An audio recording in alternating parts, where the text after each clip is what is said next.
Warning, my team has just lost again. So there may be some bad language in this video. I apologise in advance, but there is only so much that one fan can take. Anyways, let's get on with it. So there are plenty of arguments, both for and against, in a response to what I'm about to say about Town, but I always find it less stressful when we've been outclassed by an opponent, when we've been battered and lost by like 2, 3, 4 goals, and it's like, all right, like Wigan, we lost to Wigan. You got to accept it. They were the better team, but I'm not to say that Forest weren't, but it's always that little bit more painful as a Town fan when we start to do good, and then it all just goes, and then that's it. No, and it just back to normal. It's like when we lose games, it's one or the other. We're either complete and utter shambles, or we're like a jigsaw piece, and then it's like where you get one of those pieces that doesn't fit, and we just put it there, and then we just go, it'll be all right, and then this goes and happens, and we lose 3-1, which, if you watched the last video, you will know that I correctly predicted. It did not go. The goal scorers were not who I predicted, and the order of the goals, which I didn't say, but I had an order in my head, was also not correct. But the goal score was, and it was 3-1 to Nottingham Forest. Now, I think instead of ranting like I probably could, which will probably solve nothing, I think first I should talk facts, plain and utter facts, that there's no denying. We started the game off well. Pritchard heavily surprised me. I thought he looked really sharp. He did make a couple of bad decisions and a couple of iffy passes, but overall he was a lot better than what we'd seen previously in the season. He looked sharp. He looked like he could cause them a threat, and he did. About 15 minutes in, he wandered into the box and gets absolutely clattered. Now, I'm not trying to say that in this league there is a bias against smaller teams. It was clear in the Prem for us. If you didn't see it, then I don't know how you didn't. Cardiff got it worse than us, much worse, but there was a bias against smaller teams in the Premier League. Now, there isn't one of those in this league. So why the hell is stonewall decisions like that not being given? Because I can tell you for a fact, if it was the other way around, the ref would be falling over and giving it to Lolly or Graben. 100% he would have given that to a Forest player. It was so clear. I think it were Powell who was in the box on Sky, and he said it's a clear stonewall penalty. And we've had about 5 of those denied so far in our campaign this season. So I'm not saying that defined our result, because it didn't. It defined the first 15 minutes. Now, Forest at the post, we were lucky not to be 1-0 down. Even though we were the better team in the first 20 minutes, I'd say, Forest were lucky not to go ahead. But to have a decision like that rule against you when we got a penalty in the last minute and Grant scored it, just goes to show you how much of a different game altogether it could have been. Now, a football game has a million different possibilities, infinite different possibilities, and the probability of each single possibility, without trying to sound too scientific, the probability is obviously odds, like you would if you were going to bet on a game. Now, I'm pretty sure if we go 1-0 up in 15 minutes, it's likely that we will get something from the game. Much more likely than if we score a penalty in the 97th minute when there's seconds to go. So if we score that penalty, it's a different game altogether. And the probability of getting something from the game, even a point which we would have bitten the hand off for, is significantly higher. So that just goes to show that they've not costed us the result. They've not costed us points. They've just costed us the probability of having a much better game. Now, when I say it like that, it sounds like, well, it wouldn't have made a difference then. But it really would have. If we'd have got that, then we wouldn't have been prone to keep coming out and attacking. We would have put a lot of men behind the ball. Don't get me wrong, we'd have gone for the second, possibly. Or Calvin might have said at half-time, we sit this out. But it changes the game altogether. It's one of the worst refereeing decisions I've seen since Mounier got sent off by Michael Oliver in the home fixture against Brighton, which I must add, since then, stuff has not gone our way. Refereeing decisions, look, everything, nothing will go our way. Now, that's the facts. I thought Pritchard looked great. We should have had a penalty. Duani filled in much better than Simpson, I thought. Willock had a decent game. King was okay up until the first goal. I'm going to get to that. But all in all, everyone looked pretty good. Now, Grabban scored the first goal. Now, King's got to stay closer to his man. He's got to be marking him. Lersup could probably have done a bit better. Could have dived. It's a volley. It's one of those where he's probably just not expected it. It was obvious where Grabban was going to shoot, though. Maybe Lersup could have done that a little bit more. Might just be me. I might have just overlooked it on the replay. But more importantly, King has got to be staying close to his man. So we go 1-0 down. That's not the worst thing in the world. As a Town fan, it's what I expected. Now, what baffles me is that it's almost like we went in at half time and Cowley just went to him. So yeah, it don't really matter. Whatever.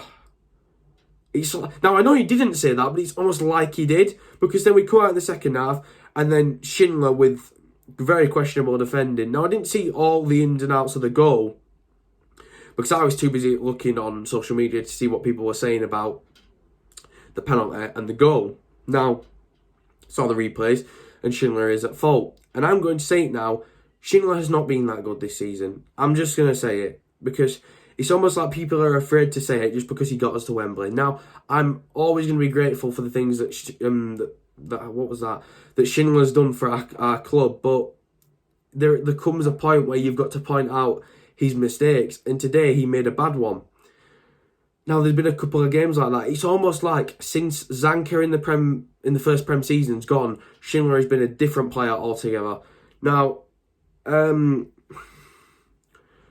yeah, so that happens. The second goal goes in. At the point there, the game's done. Nothing can reverse what's happened. I knew the game was over. Everyone else did. Bakuna got a free kick. Decent effort, similar to Pritchard's. Very unlucky not to go ahead of both of those. But it's just not meant to be our day. Now, the game goes on as normal. Now, Nottingham Forest get a third. Game's done and dusted. Now, what baffles me next is, I'm not going to question it, but why is Bakuna seen a red for that tackle? Just put it into perspective. Now, in terms of a tackle, it probably is a red card tackle. Now, that would be hypocritical based on what I've just said. But if you look at how similar it is to the Heung-Min Son tackle against Andre Gomez, I think it was back in January or February when Gomez broke his leg. Now, yes, Son did get a red card for that, but initially, based on the fact that Gomez does not break his leg from that, it's a yellow card because it wasn't malicious. He just tactically brought him down. It's really similar. It's a bit more quicker and a bit more force put into it, Bakuna's, but I don't think, based on the consistency of other refereeing decisions, that you can award a red card for that. Now people will misunderstand what I'm saying here. I'm not meaning to say that it's not a bad tackle. It's a bad tackle, but based on what would have been given to another player, because I know, again, it makes it sound like I'm saying that refs are against us here, but we just don't get giving decisions our way. If a Forest player had done that, it'd have probably given a yellow. Now, that's not me being salty, toxic. That's just me saying honestly what I think would have happened. I honestly don't think that a Forest player would have got a red card had he done that. I don't think it is a red card decision. I think it's hurt him, but he's gone down a bit like holding his leg and that, hasn't he? So, I mean, you may disagree. We can respectfully agree to disagree, but that is very similar to the Son tackle that only got a yellow. So, based on the consistency of refereeing, I don't think he should have seen red. But we can agree to disagree. There are fair enough arguments that it is a red card. I'm not saying it's not a bad tackle, but I'm just basing it off other previous tackles and other previous refereeing decisions, of course. By better refs, may I add, because these are Premier League refs, so they should be better at what they're doing. Now, I can't have a go at the ref whatsoever, apart from the first penalty. The first penalty is Stormore. I don't know how he's missed it. It's disgusting refereeing that first decision. Apart from that, the ref was fine. The ref was completely fair. But what annoyed me was the fact that he gave the penalty in the 93rd minute. Now, you'd think I'd be happy about it, and I was because goal difference, but it just sort of sent a bit of an annoyance into me. I sort of thought to myself, I was like, hang on a minute. So, he's given a pen for that, but not the first one. When Grant's thrown himself onto the ground for the third one. For the first Huddersfield Town goal, of course. Grant's thrown himself into the ground a bit. It's probably not a penalty. It's very harsh. But the rest probably just watched it back and gone, I'll give him the next one that they get. But that shouldn't be happening. He should not be missing that first one. As a referee, in a fixture this important for both teams, I must add, because Forest are in the playoffs and we're struggling to stay up, you can't miss that. It's simple as. So the ref has to be held accountable for messing that up, because that changes the game altogether. Now, onto the team as a whole, I think we're going down. I don't think we can save this team. I think we're lost. We're a shambles. We don't really know who to point the finger to. Do you blame the players? Do you blame the managers, which I think's just wrong? Or do you blame the board, etc.? I don't know. It just all seems to have gone a bit wrong, really. And I can't pinpoint where it is. I have my theories. People have the theories, but obviously we don't know if we're right until information comes out. So I don't know, really. I've actually kept quite calm here, so that's surprising. But I'm lost. I'm not lost for words, because I knew it were coming. I predicted it, but how we can play that well with Pritchard having a good game.